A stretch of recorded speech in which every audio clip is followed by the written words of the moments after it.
दोस्तों नमस्कार। मेरा नाम मुकेश राजपूत है। आज हम लोग जड़ और चेतन के कुछ प्रमुख उदाहरणों को पढ़ेंगे। जड़ जड़ से आशय होता है पदार्थ, अर्थात वे वस्तुएं जो निर्जीव होती हैं उनको जड़ या पदार्थ कहा जाता है। इनके प्रमुख उदाहरणों में हम देखें तो जो पंच महाभूत में से चार महाभूत होते हैं हमारे, जैसे अग्नि, जल, पृथ्वी, वायु, ये और इसके साथ साथ जो धातुएं होती हैं जैसे लोहा, चांदी आदि को भी जड़ कहा जाता है। तो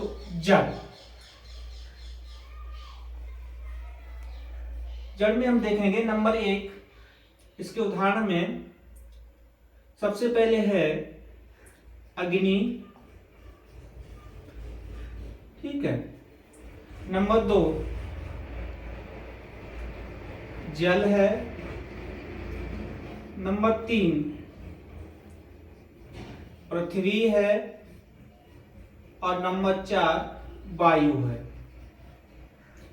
नंबर 5 धातुएं, अर्थात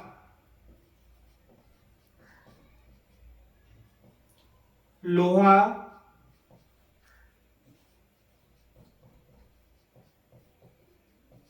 चांदी आदि। दोस्तों यदि हम इन तीन को इसी क्रम में रखें तो ये पंच महाभूतों में से इन तीन का जो क्रम है वो कहलाता है अवनत मार्ग। अवनत मार्ग। तो अवनत मार्ग में सबसे पहले आएगा अग्नि तत्व आएगा, फिर जल तत्व आएगा, फिर पृथ्वी तत्व। अग्नि,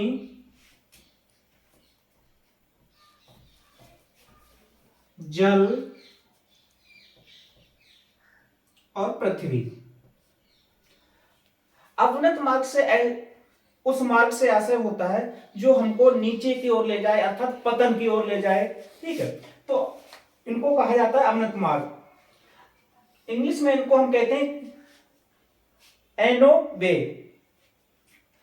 दूसरा, अब इसके विपरीत, अवनत मार्ग के विपरीत है दूसरा उन्नत मार्ग।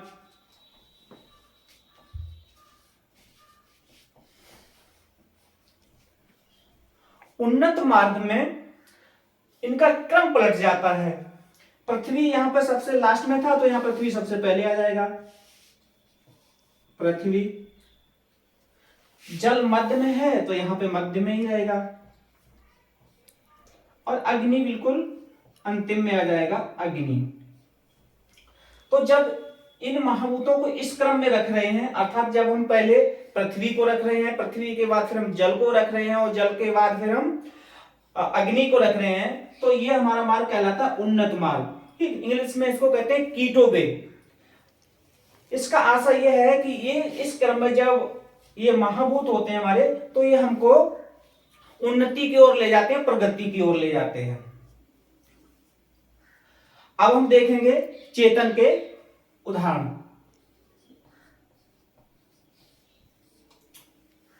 चेतन से आशय उन चीजों से होता है या वे क्रियाएं होती हैं, चेतन या चेतना, जो हमारे मस्तिष्क में घटित होती हैं। जैसे नंबर 1 विचार, नंबर 2 विश्वास, ठीक है। नंबर 3 राय, और नंबर 4 इच्छा शक्ति,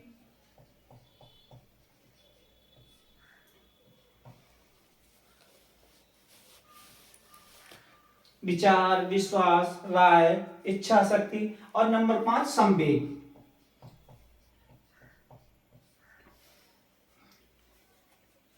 जब किसी भी व्यक्ति में ये क्रियाएं होती हैं तो उसको ये कहा जाता है कि भाई वो चेतनशील है, अर्थात यदि वो अपने विचार प्रस्तुत कर रहा है, ठीक, उसमें विश्वास है, ठीक है, वो अपनी राय व्यक्त कर रहा है कि भाई अमुक चीज अच्छी है या अच्छी नहीं है, ठीक है, वो अपनी इच्छा शक्ति दिखा रहा है कि हम ये काम कर लेंगे, ये काम नहीं कर पाएंगे, ठीक है, उसमें संवेग आ रहे हैं अर्थात हंसना रोना, ठीक है, तो इन सबको चेतन कहा जाता है। दोस्तों मैं उम्मीद करता हूं कि ये जो विषय वस्तु है आप लोगों को समझ में आ गई होगी। दोस्तों मेरे YouTube चैनल का नाम है शिक्षा विचार। आप लोगों से मेरी गुजारिश है कि यह विषय वस्तु आपको अच्छी लग रही है तो आप हमारे YouTube चैनल को लाइक करें, सब्सक्राइब करें, दोस्तों के साथ शेयर करें, और यदि कहीं पर भी विषय वस्तु में आपको कोई कमी लग रही है तो आप डिसलाइक भी कर सकते हैं और आप हमें कमेंट बॉक्स में लिखकर भी बता सकते हैं। धन्यवाद।